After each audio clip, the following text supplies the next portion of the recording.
Hello friends and welcome to learning Darsh. आज हम लोग देखने जा रहे हैं class 8 science chapter 2 that is micro organism friend and foe. तो माइक्रो ऑर्गेनिज्म का मतलब क्या होता है? ऐसे छोटे छोटे जीव, आप उन्हें यूनिसेलुलर भी कह सकते हैं या फिर एक से ज़्यादा सेल भी हो सकते हैं, पर वो बहुत छोटे होते हैं जिसे हम लोग नेकेड आई से नहीं देख सकते, मतलब अपनी खुली आंखों से नहीं देख सकते। उसे कहा जाता है माइक्रो ऑर्गेनिज्म। जैसे आपके कभी खांसी जुकाम हो जाता है तो उसमें वायरस होता है, तो अब वायरस भी एक माइक्रो ऑर्गेनिज्म होता है, तो हम लोग उसे देख नहीं सकते वायरस को। जैसे आपका कोविड-19 एक वायरस, मतलब एक बीमारी फैली थी तो वो वायरस से हुई थी, तो वो उसे हम लोग देख नहीं सकते क्योंकि वो इतना छोटा होता है, तो उसी को हम लोग माइक्रो ऑर्गेनिज्म कहते हैं। अब ये हमारे दोस्त होते हैं कि दुश्मन होते हैं, ये हम लोग इस वीडियो में जानेंगे। तो चलिए पढ़ना स्टार्ट करते हैं।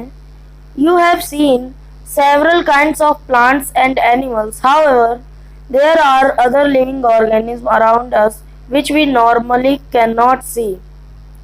तो यहाँ पे यही बताया गया है कि तुमने कई सारे एनिमल देखे होंगे, जानवर देखे होंगे, पेड़ पौधे देखे होंगे, पर यहाँ पे कुछ ऐसे ऑर्गेनिज्म अपनी धरती पे, अपनी वर्ल्ड में हैं जो हम लोग आसानी से नहीं देख सकते, और इसी को हम लोग माइक्रो ऑर्गेनिज्म या फिर माइक्रोब्स कहते हैं। माइक्रो ऑर्गेनिज्म को ही हम माइक्रोब्स भी कह सकते हैं। For example, you might have observed that during the rainy season moist bread gets spoiled and its surface get covered with grayish white patches. तो आपने देखा होगा कि जब आप ब्रेड कई दिनों के लिए रख देते हैं तो आप उस पे जो है हरे हरे रंग के पैचेस पड़ जाते हैं, धब्बे पड़ जाते हैं, और कभी कभी ब्लू रंग के भी पड़ जाते हैं, या फिर रोटी पे भी हो जाता है। तो जो है वो उसे हम लोग क्या कहते हैं, उसे उसे फंगी कहा जाता है। वो भी एक टाइप का माइक्रो ऑर्गेनिज्म होता है, और उसे आपके पास मैग्नीफाइंग ग्लास होगा, उससे आप देख सकते हैं। वो केवल एक ऐसा माइक्रो ऑर्गेनिज्म है जो मैग्नीफाइंग ग्लास से देखा जा सकता है। बाकी सारे माइक्रो ऑर्गेनिज्म माइक्रोस्कोप के बिना नहीं देखे जा सकते। तो ग्रेस वाइट पैचेस भी पड़े होते हैं। तो इसमें दिया गया है, observe these patches through a magnifying glass. वही बताया मैंने जैसा कि इन सबको मैग्नीफाइंग ग्लास से देखो। You will see tiny black rounded structure. Do you know what these structure are and where do these come from? तो ये कहाँ, क्या तुम जानते हो कि ये कौन से स्ट्रक्चर और ये कहाँ से आते हैं? ये सब दिया गया है, इसका आंसर हम लोग जानेंगे इस वीडियो में। तो अब माइक्रो ऑर्गेनिज्म के बारे में पढ़ते हैं। तो यहाँ पे एक्टिविटी 2.1 दिया गया है। Collect some moist soil from the field in a beaker and add water to it. After the soil particles have settled down, observe a drop of water from the beaker. Under a microscope, what do you see? तो आपको कोई भी अपने, जहाँ पे आप play ground में खेलते हो, वहाँ पे आप मिट्टी को जो है ले लीजिए, एक गिलास में डाल दीजिए और उसमें पानी भर दीजिए और इसे मिक्स कर दीजिए। और जब सॉइल के पार्टिकल ज़मीन पे, मतलब गिलास की जो सतह है उसके नीचे सेटल हो जाए, तो आपको जो है एक ड्रॉप जो है ड्रॉपर से ले लेनी है और माइक्रोस्कोप की स्लाइड पे लगा देनी है और देखना है कि उसमें क्या है। तो आप अगर उसे देखेंगे तो उसमें आपको कई सारे माइक्रो ऑर्गेनिज्म चलते फिरते दिखाई देंगे, मतलब कीड़े टाइप के आपको दिखेंगे उसमें।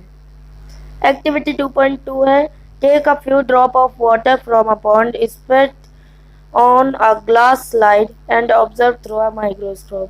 तो इसमें मिट्टी की जगह पे एक तालाब का पानी हमें देखना है माइक्रोस्कोप पे। Do you find tiny organism moving around? तो आपको वो टाइनी ऑर्गेनिज्म इसमें हिलते डुलते दिख जाएंगे। These observations show that water and soil are full of tiny organisms. तो ये सब ऑब्जर्वेशन दिखाती हैं कि वाटर और सॉइल फुल होती है, मतलब भरी होती है टाइनी ऑर्गेनिज्म से।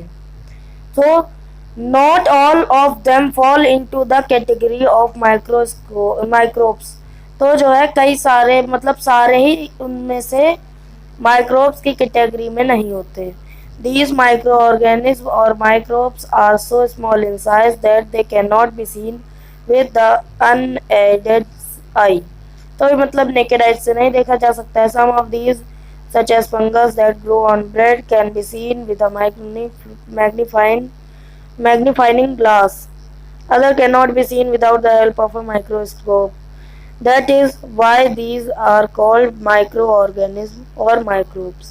Microorganisms are classified into four major groups. ये आप ध्यान रखिएगा, ये मेन चीज आ रही है अभी। माइक्रो ऑर्गेनिज्म को जो है जितने भी इस दुनिया में माइक्रो ऑर्गेनिज्म थे उनको हम लोगों ने 4 कैटेगरी में डिवाइड किया, जिसमें जो है these group are bacteria, fungi, protozoa and some algae. Some of these common microorganisms are shown in figure 2.1 and 2.4.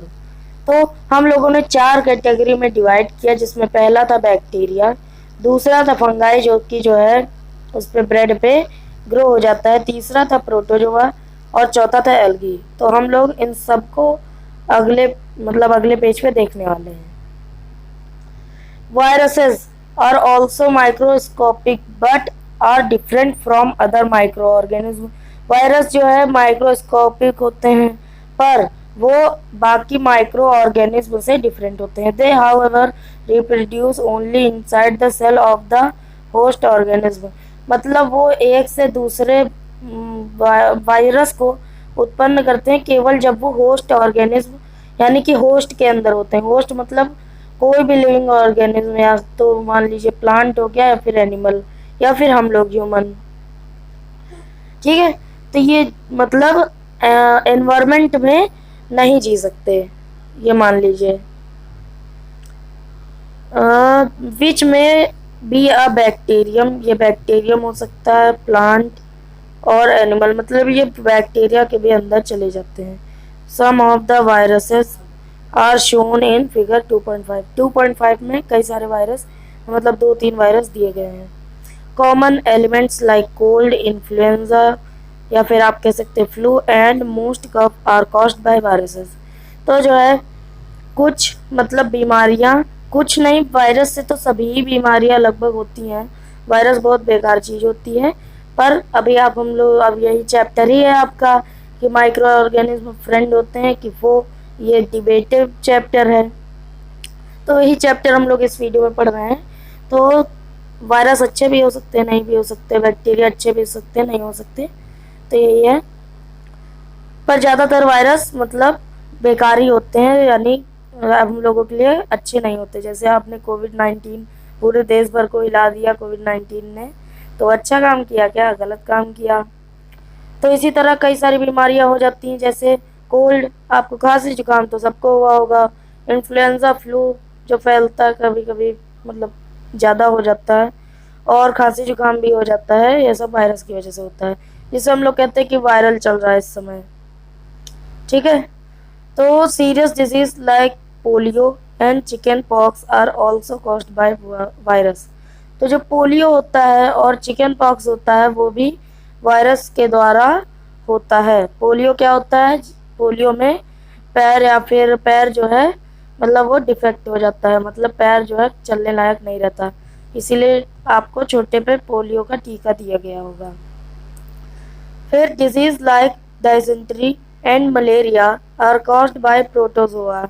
तो जो डायसेंट्री और मलेरिया ये सब प्रोटोजोआ की बदौलत है, मतलब प्रोटोजोआ जो है, प्रोटोजोआ की वजह से ये होती हैं बीमारियां. Whereas टाइफॉइड एंड ट्यूबरक्लोसिस, जिसे हम लोग टीबी कहते हैं, आर बैक्टीरियल डिजीज. टाइफॉइड और टीबी बैक्टीरिया से होता है. You have learned about some of these micro organism in class 6 and 7. तो आपने पढ़ा ही होगा माइक्रो ऑर्गेनिज्म के बारे में. अब चलिए अब देखते हैं आगे. ये सब आ गई आपकी फोटो, और थोड़ा जूम कर लेते हैं. तो ये जो आप इमेज देख रहे हैं एक पर्पल वाली, और एक ब्लू वाली, तो ये सब होते हैं बैक्टीरिया जो लगभग केचुए की तरह दिखते हैं। फिर आगे आपका ये है एल्गी, जिसमें आता है कैलामीडोमोनास और स्पायरोगाया। आप इसका डायग्राम देख सकते हैं कैसा है। और यहाँ पे आते हैं प्रोटोजोआ, जिसमें आता है अमीबा, जिससे आप पहले से फैमिलियर होंगे, आप पढ़े हैं इसका स्ट्रक्चर पूरा। और आता है पैरामीशियम इसमें। ये आप याद रखिएगा, आपके एग्जाम में ये बनाने को जरूर आएगा, कुछ ना कुछ इसमें से आएगा जरूर बनाने को। और फिर आखिरी में आता है फंगाई, जिसमें आता है ब्रेड मोल्ड। ब्रेड मोल्ड वही जो ब्रेड पे ग्रो हो जाते हैं। फिर पेनिसिलियम, और फिर आता है एस्परगिलस। फिर हमारा लास्ट में आता है वायरस, जिसकी बात हम लोग कर रहे थे। तो वायरस में ये देख लीजिए, ये जो ब्लू वाला आपको दिख रहा है ये कोरोना वायरस इसी टाइप का होता है। और ये एक वायरस होता है ग्रीन वाला। फिर आगे है where do micro organism live, यानी कि जो माइक्रो ऑर्गेनिज्म रहते हैं वो रहते कहाँ है भाई आखिर में। माइक्रो ऑर्गेनिज्म में भी single cell like bacteria, some algae and protozoa, और multicellular such as many algae and fungi. तो यही मैंने आपको बताया कि माइक्रो ऑर्गेनिज्म सिंगल सेल्ड भी हो सकते हैं जैसे बैक्टीरिया और एल्गी, या फिर प्रोटोजोआ, और मल्टी सेल भी हो सकते हैं जैसे algae such as many algae, और fungi. They live in all types of environment ranging from ice cold climate to hot spring and desert to marshy land। तो ये जो है हर जगह पे रहते हैं, यानी कि पूरी अर्थ पे ही आप मान लीजिए माइक्रो ऑर्गेनिज्म रहते हैं। तो कहाँ पे रहते हैं अर्थ पे? कहाँ पे? मतलब आइस कोल्ड मतलब जैसे लद्दाख वाला एरिया हो गया, हिमालय वाला एरिया हो गया, मतलब जहाँ पे बिल्कुल कड़कती ठंडी पड़ती है एकदम, मतलब चिटका देने वाली ठंडी जो पड़ती है, जहाँ पे कि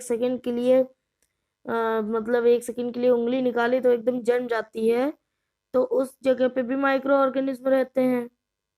और जो हॉट स्प्रिंग होते हैं उसमें भी माइक्रो ऑर्गेनिज्म रहते हैं। डेजर्ट यानी मरुस्थल, जिसे हम लोग उर्दू में रेगिस्तान कहते हैं, वहां पे भी रहते हैं, और मार्शी लैंड पे भी रहते हैं। They are also found inside the body of animal, including humans. Some microorganisms grow on other organisms while other exist freely. तो वो अपनी मतलब हम लोग अभी देख नहीं सकते। अगर हम लोगों के ऊपर से पूरे माइक्रो ऑर्गेनिज्म निकाल दिए जाएं तो मतलब वो लगभग 3 बिलियन से भी ज़्यादा निकलेंगे माइक्रो ऑर्गेनिज्म। तो आप सोच लीजिए कि एक शरीर पे इतने सारे माइक्रो ऑर्गेनिज्म हैं, तो एनिमल के ऊपर कितने सारे होंगे, हम लोगों के ऊपर जब इतने सारे हैं। ठीक है। और तो कुछ ऑर्गेनिज्म जो है दूसरे ऑर्गेनिज्म यानी जिसे होस्ट कहा जाता है उसके ऊपर ग्रो हो जाते हैं, और दूसरे कुछ होते हैं जो मतलब फ्री है, मतलब आजाद है बिल्कुल, चाहे जहाँ घूमे चाहे जहाँ जाए, मतलब उसे किसी दूसरे होस्ट की जरूरत नहीं पड़ती। हम माइक्रो ऑर्गेनिज्म एंड अस देख लेते हैं। Micro organism play an important role in our lives, some of them are beneficial in many ways, whereas some other are harmful and cause disease. Let us study about them in detail. तो micro organism जो है हमारी body में important role, हमारी ज़िंदगी में important role play करते हैं। वही जैसा मैंने आपको बताया, कुछ मतलब बहुत बढ़िया होते हैं हम लोगों के लिए, जिसके बिना हम लोगों की ज़िंदगी नहीं चल सकती, और कुछ जो है बहुत बेकार होते हैं जिसकी वजह से हम लोगों की ज़िंदगी खराब हो सकती है। तो उन्हीं के बारे में मतलब बीमारी कॉज हो सकती है, तो उन्हीं के बारे में हम लोग डिटेल में पढ़ने जा रहे हैं। तो अब यहाँ पे बताया गया है कि फ्रेंडली माइक्रो ऑर्गेनिज्म के बारे में। तो माइक्रो ऑर्गेनिज्म जो है बहुत सारे पर्पस के लिए यूज़ किए जाते हैं। ये यूज़ किए जाते हैं प्रिपरेशन यानी बनाने के लिए, क्या क्या? दही बनाने के लिए, ब्रेड बनाने के लिए, और केक बनाने के लिए। माइक्रो ऑर्गेनिज्म यूज़ किए जाते हैं अल्कोहल बनाने के लिए, मतलब बहुत पुराने समय से 1857 से। और ये हमारे पर्यावरण को साफ करने के लिए भी यूज़ किए जाते हैं, जैसे ऑर्गेनिक वेस्ट, वेजिटेबल पील और एनिमल का रिमेन और फेसेस एक्सेट्रा, इन सबको साफ करने के लिए यूज़ किए जाते हैं। मतलब कि आपने कोई केले का छिलका फेंक दिया मान लीजिए, तो अब वो अपने आप 4 दिन के बाद आप देखते हैं वो सड़ जाता है, फिर बाद में वो ख़त्म हो जाता है। तो वो जो है एक मैन्योर टाइप का बन जाता है, खाद टाइप का बन जाता है, क्योंकि माइक्रो ऑर्गेनिज्म जो है उसे डिकम्पोज कर देते हैं। आपने पढ़ा होगा बायोडिग्रेडेबल, नॉन बायोडिग्रेडेबल, या फिर हो सकता है, या फिर हाँ बायोडिग्रेडेबल, ये तो इसी चैप्टर में है, इसमें या फिर आने वाले चैप्टर में होगा।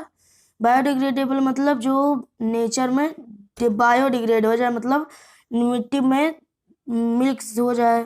और नॉन बायोडिग्रेडेबल जैसे प्लास्टिक कभी मिट्टी में मिक्स नहीं होती, माइक्रो ऑर्गेनिज्म उसे कभी मतलब बर्बाद नहीं कर सकते। तो ये सब जो है harmless are broken down into harmless and usable substance like by bacteria. Recall that bacteria are also used in the preparation of medicine. In agriculture, they are used to increase soil fertility by fixing nitrogen. तो soil fertility वाला मैं आपको बता दे रहा हूँ कि एक राइजोबियन bacteria होता है जिसकी वजह से soil fertility इंक्रीज होती है, और मेडिसिन वाला आप उनको कमेंट में बताएंगे। बैक्टीरिया का यूज होता है कर्ड और ब्रेड बनाने में। तो यहाँ पे पहेली बता रही है कि मैंने अपनी मम्मी को देखा है कि थोड़ा सा दही डालते हुए गरम मिल्क में, और फिर बाद में उसमें दही जम जाता है, अगले दिन पूरा ही दही बन जाता है। तो ऐसा कैसे? तो यहाँ पे है कर्ड में, मतलब दही में बहुत सारे माइक्रो ऑर्गेनिज्म होते हैं। तो एक बैक्टीरिया होता है जिसे कहा जाता है लैक्टोबैसिलस। ये जो है फॉर्मेशन ऑफ मतलब कर्ड को बनने में बढ़ावा देता है। ये दूध को मल्टीप्लाई कर देता है और कन्वर्ट कर देता है कर्ड में, मतलब एक जगह जमा देता है। Bacteria are also involve in the making, और ये बैक्टीरिया जो है चीज़ बनने में, अचार बनने में और बाकी बहुत सारे फूड आइटम बनने में इन्वॉल्व होते हैं। रवा जिसे हम लोग सूजी कहते हैं, इडली, भटूरा, ये सब इस भटूरा इस कर्ड, तो ये सब भी जो है इसमें यूज होते हैं बैक्टीरिया इसमें। Bacteria and yeast are helpful for fermentation of rice, idlis and dosa batter. तो बैक्टीरिया और यीस्ट ये हेल्पफुल होते हैं फर्मेंटेशन, यानी एक प्रोसेस होता है किसका फर्मेंटेशन, राइस का, इडली का और डोसे के बैटर का फर्मेंटेशन, मतलब कन्वर्ट ऑफ शुगर, इसे कहते हैं फर्मेंटेशन। अब आगे का देखते हैं।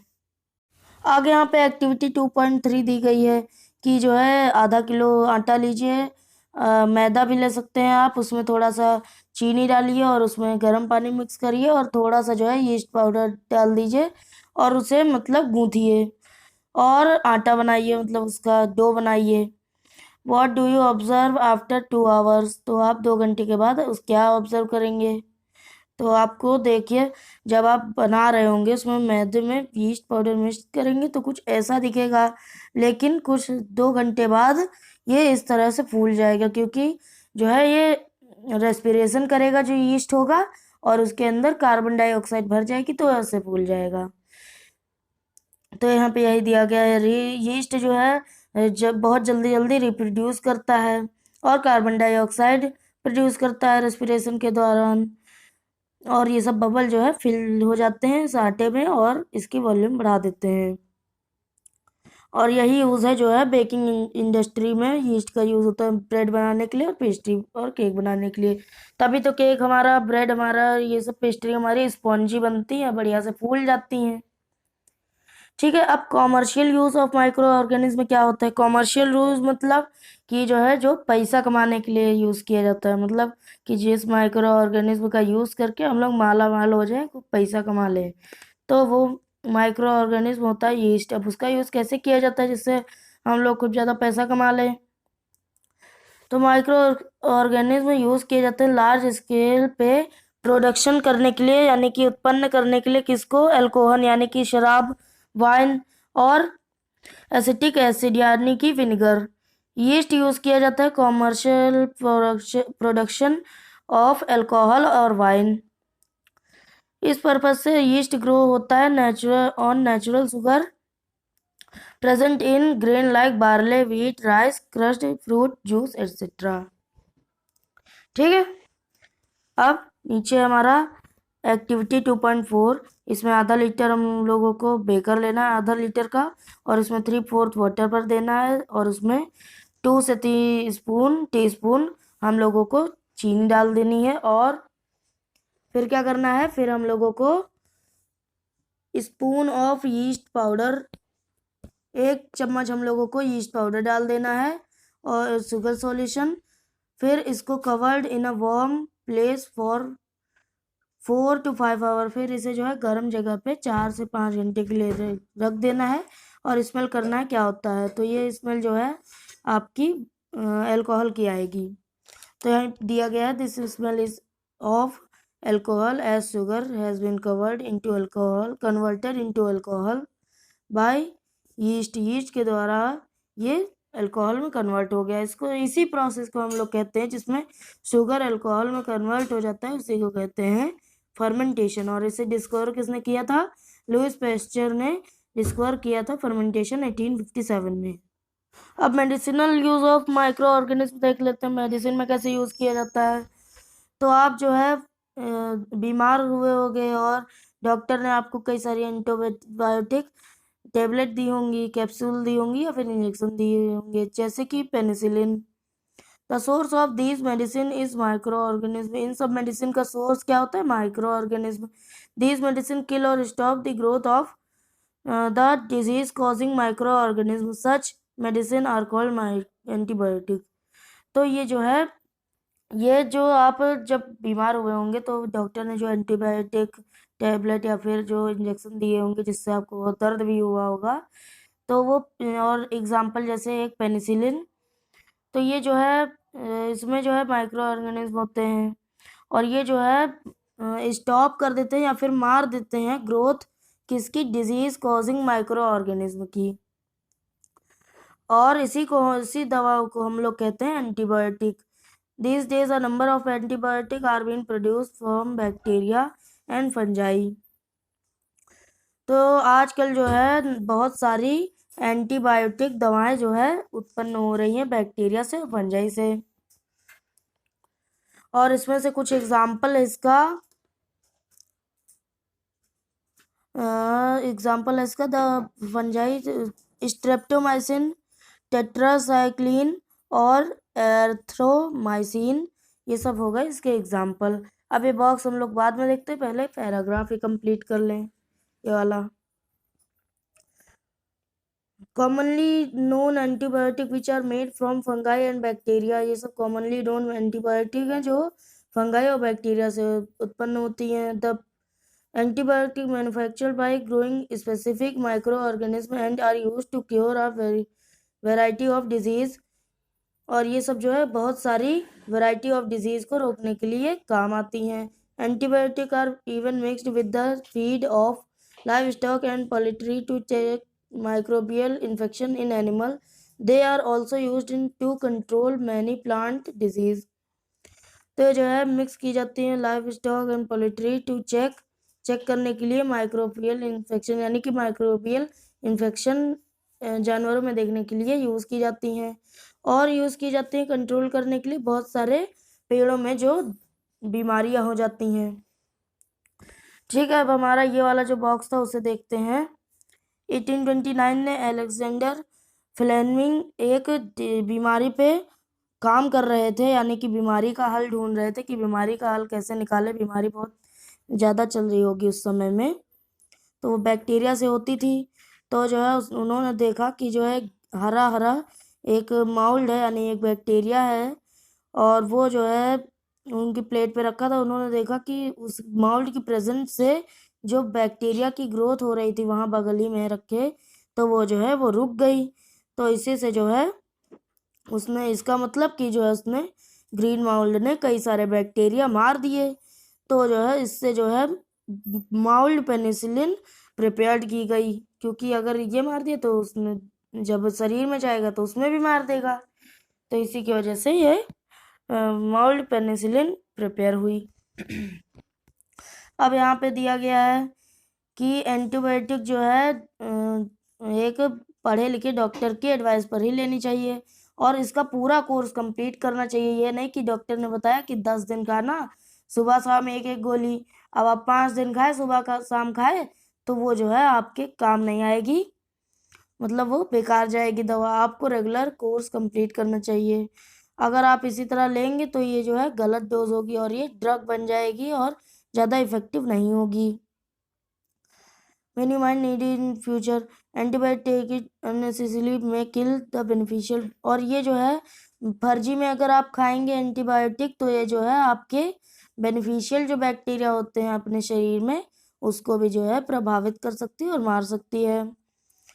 एंटीबायोटिक जो है नॉट इफेक्टिव, और ये जो एंटीबायोटिक होती हैं ये सर्दी जुकाम और फ्लू में ज़्यादा असरदार नहीं होती। आगे है वैक्सीन। तो यहाँ क्या दिया हुआ है, जब एक डिजीज कैरिंग माइक्रोब प्रवेश कर जाता है हमारी शरीर के अंदर तो वो प्रोड्यूस क्या करता है, तो हमारी बॉडी क्या प्रोड्यूस करती है, antibiotic to fight the invader. तो जो मतलब नया माइक्रो ऑर्गेनिज्म जो आया है तो उससे लड़ने के लिए हमारी बॉडी जो है लड़ाई करती है और एंटीबायोटिक प्रोड्यूस करती है। बॉडी जो है ये याद रखती है कि कैसे लड़ना है इस माइक्रोब से, और अगर ये फिर से एंटर कर जाता है तो जैसे वो दूसरा माइक्रोब था पहले वाला वही सेम चीज़, तो जो है वो समझ जाती है बॉडी कि इससे ऐसे लड़ना, इसको ऐसे हराना है। तो जो है अगर एक बार आपको जो बीमारी हो जाती है तो जो है दूसरी बार होना बड़ा मुश्किल होता है। और जो बिल्कुल डेड या फिर बहुत वीकेंड माइक्रोब्स होते हैं वो जो है अगर हेल्दी बॉडी में जाएंगे तो बॉडी उनसे लड़ के उन्हें मार के भगा देगी और उससे जो है एंटीबॉडीज प्रोड्यूस हो जाएंगी। जैसे हम लोगों की वैक्सीन लगी थी तो वैक्सीन में क्या था, कोविड वाले वैक्सीन में उसमें कुछ नहीं था, बस जो कोविड-19 वायरस था उसी की डेड बॉडी जो है हम लोगों के वैक्सीन में डाली गई थी। तो जो है वो जब मतलब डेड था तो जो है हमारी बॉडी में जाता तो कुछ ज़्यादा असर ना होता, तो इसी वजह से जो जब वो जाता तो अपनी बॉडी समझ जाती कि ये कोविड-19 वायरस है और ये जो है इस तरह से लड़ता है, इस तरह से दूसरे माइक्रो ऑर्गेनिज्म को ख़त्म करता है, तो हम लोग अपने आप को एंटीबायोटिक डेवलप कर लें और जो है उसे फिर हरा देंगे अगली बार, अगर ये फिर से आया अगली बार नहीं आने देंगे। तो वही है यहाँ पे एंटीबॉडीज सॉरी मैं एंटीबायोटिक बोल गया, एंटीबॉडीज है ये, antibodies remain in the body and we are protected from the disease causing microbes ever. तो हम जो है एंटीबॉडीज बन जाती हैं तो हम लोग बच जाते हैं इन सबसे। तो यही चीज़ बताई गई है कि इसी तरह से वैक्सीन वर्क करती है। कई सारे डिजीज़ जैसे कोलेरा, ट्यूबरक्लोसिस यानी टीबी, स्मॉल पॉक्स, हेपेटाइटिस, ये जो है वैक्सीनेशन से मतलब प्रिवेंट की जा सकती हैं। अब यहाँ पे बॉक्स में दिया गया है एडवर्ड जेनर डिस्कवर किया था वैक्सीन स्मॉल पॉक्स के लिए 1798 में। अपने बचपन में आपको इंजेक्शन लगे होंगे कई सारी बीमारियों में। क्या आप इसमें दिया गया कि आप एक लिस्ट प्रिपेयर कर सकते हो इन सब इंजेक्शन की और अपने पेरेंट्स की भी हेल्प ले सकते हो। ये ज़रूरी है प्रोटेक्ट करना सभी बच्चों को इन डिजीज़ेस के अगेंस्ट, और ये सब और आपके पास ही वाले हॉस्पिटल में इन सब के लिए वैक्सीन अवेलेबल होंगी। तुमने देखा होगा एडवर्टाइजमेंट टीवी में, न्यूज़पेपर में रिगार्डिंग प्रोटेक्शन उसमें दी गई होती चिल्ड्रन के अगेंस्ट पोलियो के खिलाफ under the pulse polio programme यानी PPP. Polio drop given to the children are actually a vaccine. जो पोलियो ड्रॉप दी जाती है बच्चों को वो भी एक वैक्सीन होती है। ठीक है, यहाँ पे वर्ल्ड वाइड कैंपेन चालू किया गया था स्मॉल पॉक्स के खिलाफ और जो है ये बहुत ज़्यादा फैला और पूरे दुनिया में ये मतलब फैल गया। आजकल वैक्सीन जो है बनाई जा रही हैं बहुत लार्ज स्केल पे माइक्रो ऑर्गेनिज्म से। हम लोगों को, ह्यूमन को बचाने के लिए और बाकी सब जानवरों को बचाने के लिए कई सारी बीमारियों से। तो आपने देखा कितना सारा बढ़िया काम करते हैं माइक्रो ऑर्गेनिज्म। अब आप सोचते थे कि बैक्टीरिया कितने गलत चीज़ होती है, पर ये सब अच्छी चीज़ें भी होती हैं।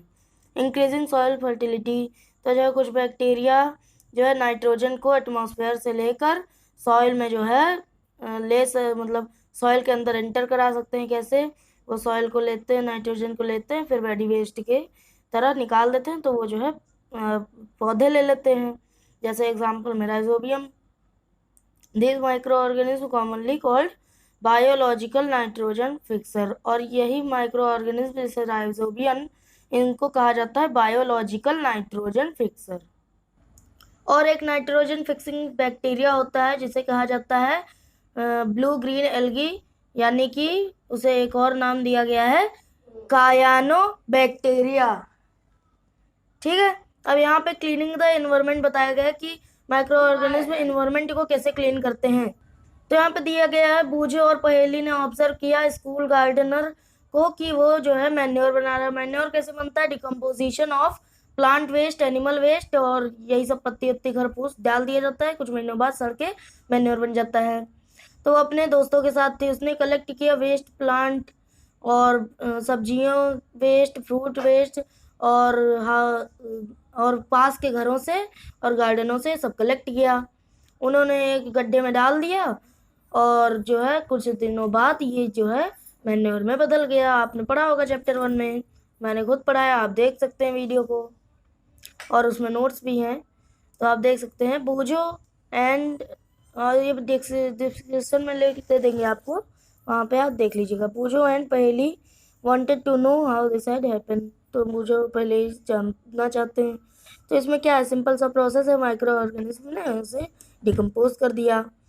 यहाँ पे एक्टिविटी दी गई है, 2 पॉट लो और एक पॉट को आधा फिल कर दो सॉइल से और उनमें से एक ए और बी मार्क कर दो। पुट प्लांट वेस्ट इन पॉट ए, पॉट ए में प्लांट वेस्ट रखो and things like polythene bag, और पॉलीथीन बैग रखो। खाली कांच की बोतलें रखो और टुकड़े प्लास्टिक के रखो। पॉट बी में पॉट साइड और पॉट बी में इन पॉट बी, तो पॉट ए में ये सब रखो प्लांट वेस्ट और पॉट बी में जो है आप ये सब रख लीजिए, empty glass bottle, polythene bags.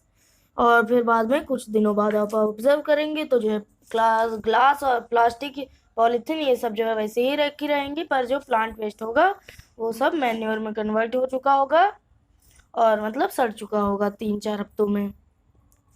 तो आपने डिफरेंस देखा इन सब में 2 पॉटों में। If so what is the difference, you will found the plant waste, यही सब दिया गया है कि जो है यहाँ पे जो है मैन्योर बन जाता है और जो माइक्रो ऑर्गेनिज्म डिकम्पोज कर देते हैं और कुछ चीज़ों को नहीं कर पाते जो पॉट बी में हैं। इन्हें हम लोग कहते हैं नॉन बायोडिग्रेडेबल।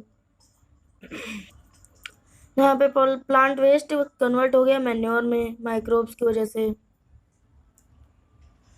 और न्यूट्रिएंट रिलीज हुए इस प्रोसेस में, can used by plant again, और ये प्लांट के द्वारा फिर से यूज़ किए जा सकते हैं।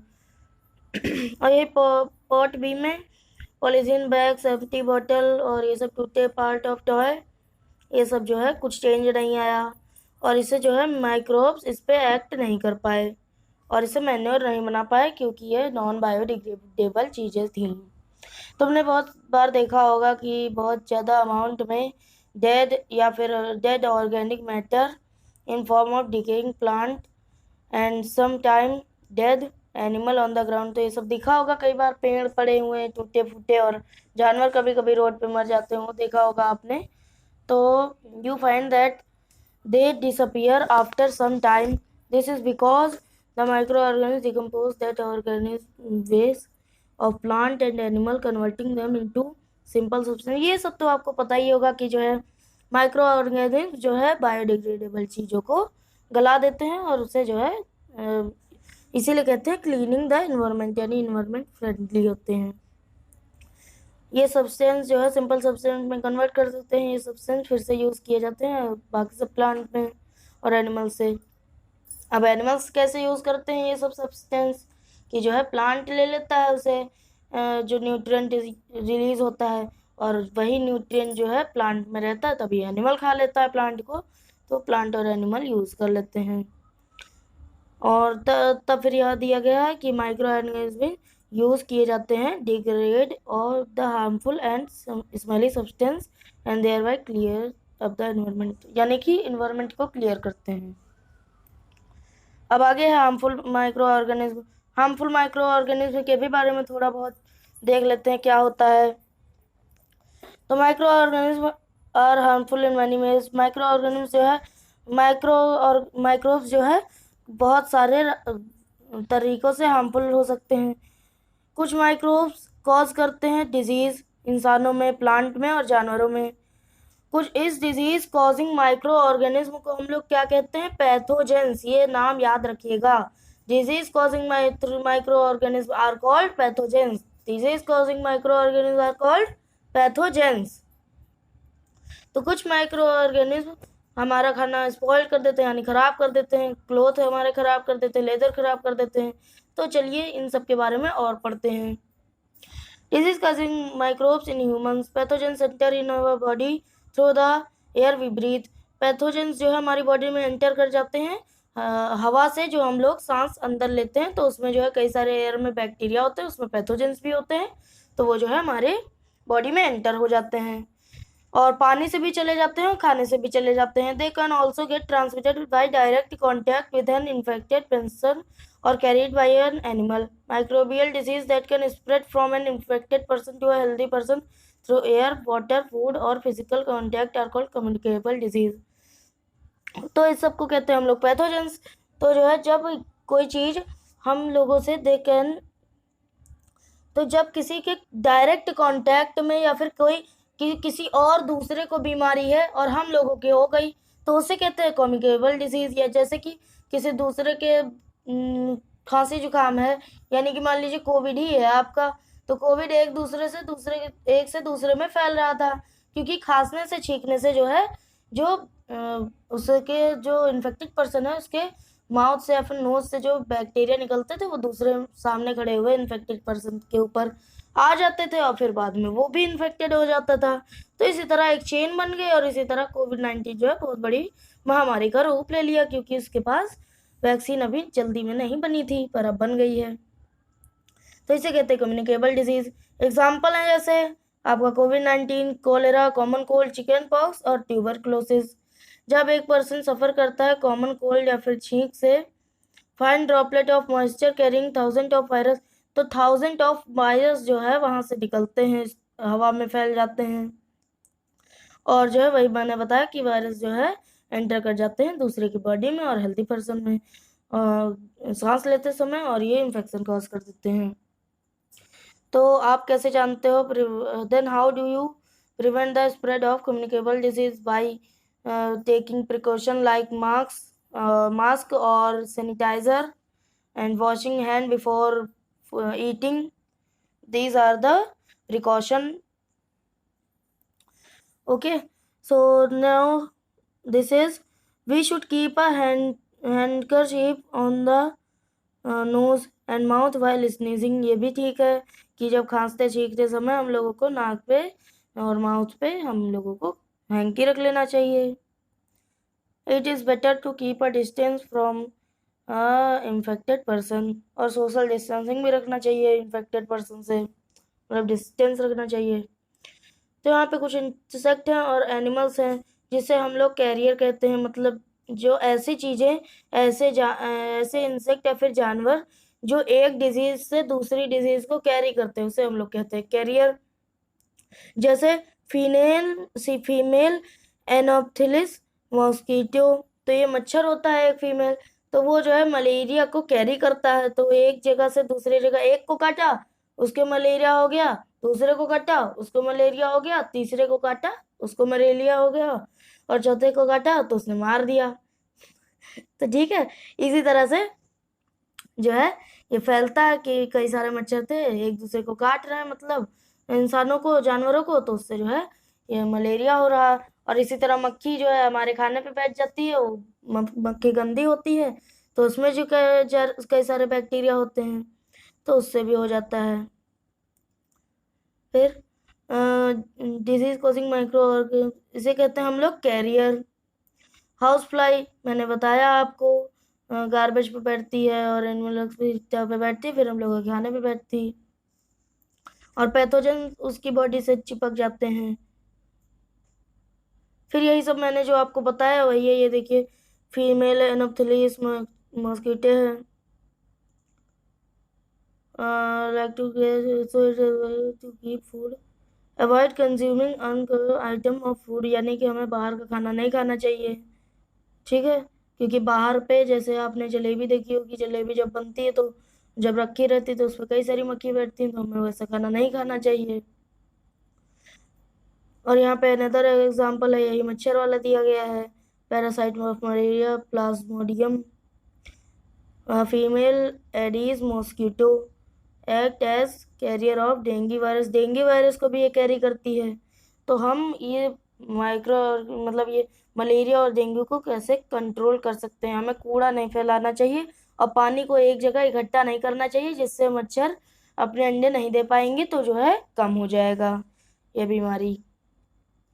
Why does the teacher keep telling us not to let water collect anywhere in the neighborhood? मैंने बताया आपको, ताकि मच्छर ना हो। सारे मॉस्किटो पानी में जन्म देते हैं, hence one should not let water collected, यही मैंने बताया ये भी, कि पानी में नहीं छोड़ना चाहिए एक जगह पे पानी खुला। फिर यहाँ पे अगले पेज पे दिया गया है table 2.1 some common human disease caused by micro organism. तो जो है इंसानों की बीमारियां जो हम लोगों की हो जाती हैं माइक्रो ऑर्गेनिज्म के बारे में हुई। तो यहाँ पे एक टेबल है जो है ह्यूमन डिजीज कौन सी डिजीज है और माइक्रो ऑर्गेनिज्म कौन सी कॉज करता है, ट्रांसमिशन कैसे होता है और प्रिवेंटिव मेजर कैसे होते हैं। तो यहाँ पे ट्यूबरक्लोसिस बैक्टीरिया से होता है, मोड ऑफ ट्रांसमिशन एयर से होता है, मेसलिस वायरस से होता है, और ये मोड ऑफ ट्रांसमिशन एयर से होता है, चिकन पॉक्स वायरस से, और ट्रांसमिशन एयर या फिर किसी दूसरे से के कांटेक्ट से। पोलियो होता है वायरस से और ट्रांसमिशन होता है एयर या फिर वाटर से। अब इन सब से बचने के लिए क्या कर सकते हैं हम लोग, keep the patient in the complete isolation, यानी आइसोलेशन रख लीजिए पेशेंट को, मतलब 14 दिन के लिए हुआ नहीं था कोविड-19 में, तो इसी तरह से आइसोलेशन में रखिए। और keep the personal belonging to the patient away from those of the others, vaccination to be given at suitable age, तो सुटेबल एज पे उसे वैक्सीन दी जाएगी और आइसोलेट करके रखिए ताकि दूसरे को ना हो जाए। फिर है अगला कोलेरा, ये बैक्टीरिया से होता है, कोलेरा और टाइफाइड दोनों बैक्टीरिया से होते हैं। कोलेरा वाटर से हो जाता है, फूड से, और टाइफाइड केवल वाटर से होता है। इसका कैसे प्रिवेंट करेंगे हम लोग, तो मेंटेन पर्सनल हाइजीन मेंटेन करिए और गुड सैनिटरी हैबिट, मतलब सब कुछ साफ सुथरा रखिए, और बढ़िया कुक हुआ फूड का, ये मतलब खराब गंदा खाना ना खाइए, और उबला हुआ पानी पीजिए और वैक्सीनेशन करवाइए। हेपेटाइटिस ए का क्या कैसे होता है, वायरस से, कहाँ मतलब कहाँ पे वायरस था, ट्रांसमिशन किससे हुआ, वाटर से। तो जो है इसका इलाज क्या है, उबला हुआ पानी पियो और वैक्सीनेशन कराओ। मलेरिया होता है प्रोटोजोआ से, ट्रांसमिशन कौन करता है, मॉस्किटो, तो मॉस्किटो मच्छरदानी का यूज़ करो, और एक रैकेट भी आता है उसका भी यूज़ करो। इंसेक्टिसाइड भी डाल दे जैसे काला हिट होता है, मतलब ब्लैक हिट, तो जो है and control breeding of mosquito by not allowing water to collect in the surrounding, और एक जगह पे पानी इकट्ठे ना होने दीजिए। फिर आगे some of the disease affecting human, their mode of transmission and few general method, तो ये सब हम लोग पढ़ चुके।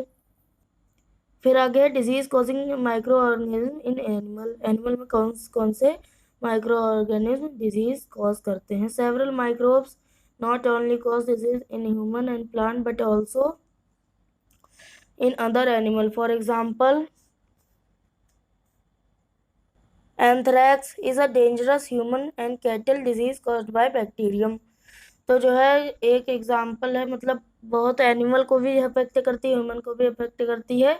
एग्जाम्पल है एंथ्रैक्स, जो बहुत डेंजरस ह्यूमन डिजीज थी और कैटल के भी हो जाती थी, और ये बैक्टीरियम की वजह से हुआ था, मतलब बैक्टीरिया की वजह से।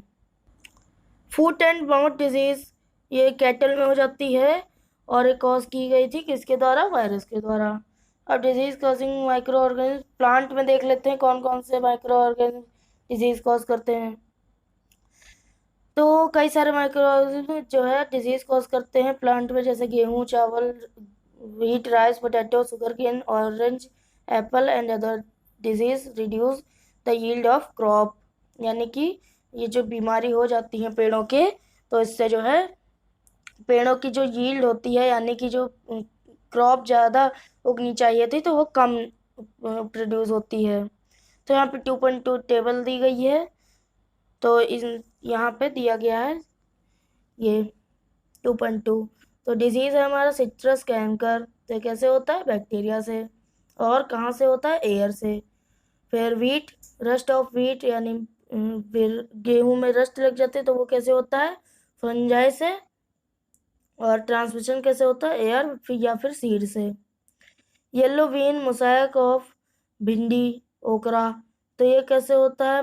वायरस से। और कैसे, मतलब ट्रांसमिशन कैसे होता है? ये कीड़ों की वजह से होता है। तो हम लोग इसमें कई सारे केमिकल डालते हैं जो इन सबको मार देते हैं, माइक्रोब्स को। अब फूड पॉइजनिंग के बारे में जान लेते हैं। तो फूड पॉइजनिंग में कुछ नहीं होता है, जब हम लोग कोई सड़ा गला खाना खा लेते हैं बाहर का, जब बाहर का ज़्यादा खाना खा लेते हैं तो उससे जो है फूड पॉइजनिंग हो जाती है।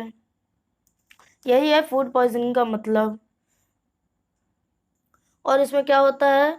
वोमिटिंग हो जाती है, और कभी कभी तो बहुत ज़्यादा ही बीमारी हो जाती है, और कभी कभी तो डेथ भी हो जाती है इंसान की फूड पॉइजनिंग की वजह से। अब आप कहेंगे फूड में पॉइजन कहाँ से आ गया? फूड में पॉइजन ऐसे आ गया कि जैसे मक्खी बैठ गई आपके खाने पे, और आपने कई दिनों का खाना खा लिया, बासी खाना, तो उससे हो जाती है फूड पॉइजनिंग। अब फूड प्रिजर्वेशन में क्या दिया गया है? प्रिजर्वेशन मतलब किसी भी चीज को स्टोर करके रखना। तो हमने चैप्टर 1 में देखा कि जो है method use preserve store grain, तो ग्रेन को कैसे स्टोर किया जाए। अब यहाँ पे हम लोग खाने को स्टोर करना देखेंगे। तो खाने को स्टोर कैसे करते हैं, ये जो है क्यों स्टोर करने की जरूरत ही क्यों पड़ी हम लोगों को खाने की, ये तो आपको पता ही होगा। क्योंकि अगर स्टोर नहीं करेंगे हम लोग खाने को तो जो है उससे माइक्रो ऑर्गेनिज्म जो है खा लेंगे। तो चलिए अब कुछ मेथड पढ़ते हैं प्रिजर्विंग फूड, हम अपने घर में खाना कैसे प्रिजर्व कर सकते हैं। तो केमिकल मेथड क्या है खाना प्रिजर्व करने का?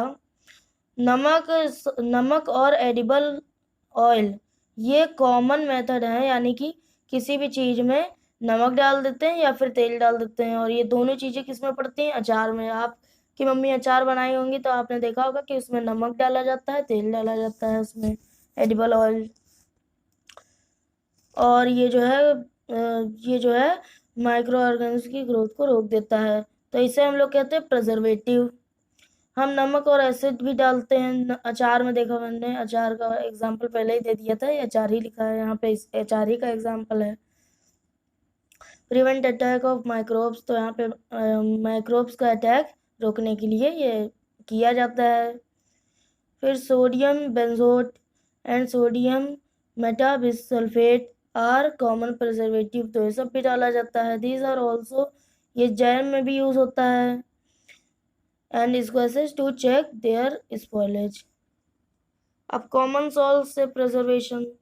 Common salt has been use to preserve meat and fish for ages, मतलब मीट और फिश को प्रिजर्व करने के लिए नमक डाला जाता है। मीट और फिश को नमक से कवर कर दिया जाता है। Salting is also use to preserve amla, and आंवला को भी प्रिजर्व किया जाता है, आम को भी प्रिजर्व करते हैं, और टर्मरिंड को भी प्रिजर्व करते हैं। शुगर से कैसे करते हैं? जाम, जेलीज एंड स्क्वेसीज, ये सब जो है प्रिजर्व किए जाते हैं शुगर से। शुगर जो है मॉइस्चर कंटेंट रिड्यूस कर देती है, और बैक्टीरिया की ग्रोथ को भी रिड्यूस कर देती है, जो हमारे खाने को बर्बाद करते हैं। फिर अब ऑयल विनेगर से देख लेते हैं। ऑयल विनेगर जो है हमारे स्पॉइलेज ऑफ पिकल को रोकता है। और bacteria can not live in such an environment, और बैक्टीरिया इन सब में नहीं रह सकता। वेजिटेबल, फ्रूट, फिश और मीट ये सब जो है प्रिजर्व किए जाते हैं इसी मेथड से। अब हीट एंड कोल्ड ट्रीटमेंट देखा जाए तो ये आपने दूध देखा होगा, दूध को गरमाया जाता है, गर्म किया जाता है। तो you must have observe your mother boiling milk before it is stored और used. Boiling kills many microorganisms.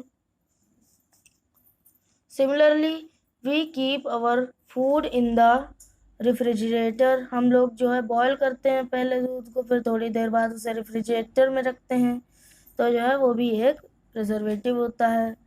Low temperature inhibits the growth of microbes. तो लो टेम्परेचर जो है माइक्रोब्स की ग्रोथ को इनहिबिट्स यानी कि घटा देता है। Why does the milk that comes in packet not spoil? My mother told me that milk is pasteurized. What is this pasteurization? तो pasteurization देख लेते हैं। Pasteurized milk can be consumed without boiling. ये बिना बॉयल किए हुए हम लोग इसे पी सकते हैं। As it is free from harmful microbes, और ये harmful microbes से बिल्कुल मतलब होता ही नहीं है इसमें। मिल्क को गर्म किया जाता है 70 डिग्री सेल्सियस पे, कितनी देर के लिए? 15 to 30 सेकेंड, और सडनली चिल्ड मतलब तुरंत ही उसको ठंडा कर दिया जाता है और स्टोर कर दिया जाता है। ये करने पर जो ग्रोथ ऑफ माइक्रो ऑर्गेनिज्म है वो बिल्कुल रुक जाते हैं। और ये जो है प्रोसेस डिस्कवर किया था लॉयस पेस्च्योर ने। तो इन्हीं पेस्च्योर के नाम पर पड़ा इस प्रोसेस का नाम पेस्चराइजेशन। तब स्टोरेज ऑफ पैकेजिंग देख लेते हैं। आजकल के दिन ड्राई फ्रूट और वेजिटेबल जो है सील्ड एयर में टाइट पैकेट में बेचे जा रहे हैं, तो इससे भी जो है माइक्रोब्स का अटैक रुक जाता है। अब आता है नाइट्रोजन फिक्सेशन। नाइट्रोजन फिक्सेशन क्या होता है मैं आपको बता चुका हूँ कि जो है राइजोबियम जो लेगुमिनस प्लांट में होता है। लेगुमिनस प्लांट क्या होता है? जो दालों वाले प्लांट होते हैं, यानी जो दाल के प्लांट होते हैं, दाल के पौधे होते हैं, उसमें जो है ये होता है राइजोबियम। तो वो जो है एटमॉस्फेरिक नाइट्रोजन को सॉइल में कन्वर्ट लेता है और अपना खा पी के फिर बाद में वेस्ट के रूप में निकाल देता है और जो है उसे कन्वर्ट कर देता है कंपाउंड में, और जो है वो प्लांट ले लेते हैं उसको। तो जो है वो एक सिम्बायोटिक रिलेशनशिप बन जाती है। तो ये सब तो मैं आपको बता ही चुका हूँ। तो अब आगे का देखते हैं, इसमें कुछ पढ़ने वाला है नहीं, पहले बता चुके हैं। नाइट्रोजन साइकिल ये क्या होता है? हमारे एटमॉस्फेयर में 78% नाइट्रोजन गैस है, और नाइट्रोजन जो है is one of the essential constituent of all living organism as part of protein, chlorophyll, nucleic acid and vitamin। तो नाइट्रोजन हमको क्या प्रोवाइड करती है? प्रोटीन, क्लोरोफिल, न्यूक्लिक एसिड और विटामिन हम लोगों को प्रोवाइड करती है। एटमॉस्फेरिक नाइट्रोजन डायरेक्टली नहीं लिया जा सकता प्लांट के द्वारा और एनिमल के द्वारा। कुछ बैक्टीरिया जैसे ब्लू ग्रीन एल्गी और राइजोबियम प्रेजेंट होते हैं सॉइल में, फिक्स कर देते हैं नाइट्रोजन को एटमॉस्फेयर से और कन्वर्ट कर देते हैं इसको कंपाउंड में कन्वर्ट कर देते हैं। फिर नाइट्रोजन को जो है दीज यूजेबल कंपाउंड में कन्वर्ट कर दिया जाता है और ये प्लांट के द्वारा यूटिलाइज कर दी जाती है और उनकी रूट की वजह से। Then nitrogen is then used for the synthesis of plant protein and other compound. Animal feeding on plant get protein and other nitrogen compound। तो आप जो है सीधा इस नाइट्रोजन साइकिल से समझिए कि ये क्या कहना चाह रहा है। तो देखिए ऊपर से स्टार्ट करते हैं। ऊपर क्या है? एटमॉस्फेयर में होती है नाइट्रोजन। अब ये वाला पार्ट हम लोग बाद में देखेंगे, पहले इसको कवर करते हैं। तो हवा में हमारे होते हैं नाइट्रोजन फिक्सिंग बैक्टीरिया, जो है नाइट्रोजन को फिक्स कर देते हैं एटमॉस्फेयर में। फिर जो बैक्टीरिया होते हैं वो सॉइल में जो है वो फिक्स नाइट्रोजन को नाइट्रोजनस कंपाउंड में कन्वर्ट कर देते हैं। फिर वो कंपाउंड जो है सॉइल में हो जाते हैं और वो जो है कंपाउंड मतलब सॉइल में प्लांट के ईटेबल होते हैं, यानी प्लांट उसे यूटिलाइज कर सकते हैं। तो वो जो सॉइल में कंपाउंड आ जाते हैं तो वो प्लांट ले लेते हैं, और प्लांट जब ले लेते हैं कंपाउंड को तो वहीं पे बगल में एक बकरी खड़ी होती है। वो बकरी जो है प्लांट को खा लेती है, तो वो जो नाइट्रोजन होती है वो बकरी के अंदर आ जाती है। फिर बाद में बकरी मर जाती है, तो जो है नाइट्रोजनस वेस्ट जो होता है वो जो है फिर से बकरी जमीन पे गिर कर मर जाती है, तो वो जमीन में फिर से एयर में चला जाता है, मतलब नाइट्रोजन। तो यहाँ पे ये रहा। अब एटमॉस्फेरिक नाइट्रोजन से जो है लाइटनिंग होती है, तो उसमें जो है नाइट्रोजन जो है कंपाउंड में कन्वर्ट हो जाती है, और ये compound of nitrogen in the soil आ जाते हैं। ठीक है। फिर यहाँ पे दिया गया है बैक्टीरिया टर्न कर देता है compound of nitrogen into gases nitrogen, और फिर जो है बैक्टीरिया टर्न कर देता है नाइट्रोजन को गैसेस नाइट्रोजन में फिर से। तो जो है इसी तरह से साइकिल चला करती है। ठीक है, इस तरह से मान लीजिए चलेगी साइकिल, यूं करके, यूं यूं यूं यूं और यूं। क्या होता है एक बार फिर से बताते हैं, ये बहुत मेन टॉपिक है। इसलिए एटमॉस्फेयर में नाइट्रोजन होती है, नाइट्रोजन फिक्सिंग बैक्टीरिया एटमॉस्फेयर में बैठा होता है, वो नाइट्रोजन को फिक्स कर देता है, और बैक्टीरिया उसको जो है नाइट्रोजन को नाइट्रोजनस कंपाउंड में कन्वर्ट कर देता है, वो सॉइल में आ जाते हैं, और वो फिर बाद में उसे प्लांट के द्वारा ले लिया जाता है। एनिमल फिर उसे खा लेते हैं प्लांट को, और फिर बाद में एनिमल मर जाते हैं, तो नाइट्रोजन में जो है फिर से सॉइल में आ जाती है। और बैक्टीरिया फिर जो सॉइल में नाइट्रोजन होती है पहले से ही, तो उसे जो है बैक्टीरिया टर्न कर देते हैं नाइट्रोजन कंपाउंड को नाइट्रोजन गैस में। यानी कि इन दोनों की लड़ाई हुआ करती है, पहले ये इसको टर्न करता है कंपाउंड में, और ये कंपाउंड को एटमॉस्फेरिक नाइट्रोजन में, गैसेस नाइट्रोजन में टर्न कर देते हैं। तो यह था हमारा chapter micro organism friend and foe. मैंने आपको सबसे शॉर्ट में पढ़ाने की कोशिश की है। आपको वीडियो अच्छी ज़रूर लगी होगी, मुझे पता है। और आपको अब आपका काम क्या है, आप वीडियो को लाइक ज़रूर कर दीजिएगा, प्लीज़ चैनल को सब्सक्राइब कर दीजिएगा, ताकि आपको आने वाली वीडियो की नोटिफिकेशन सबसे पहले मिल जाए। और वीडियो को अपने फ्रेंड्स के साथ शेयर कर दीजिएगा, ताकि उन्हें भी learner diary, chapter explanation, question answer, MDP इन सब की वीडियो मिल जाए। मिलते हैं नेक्स्ट वीडियो में अगले टॉपिक के साथ, तब तक के लिए थैंक यू।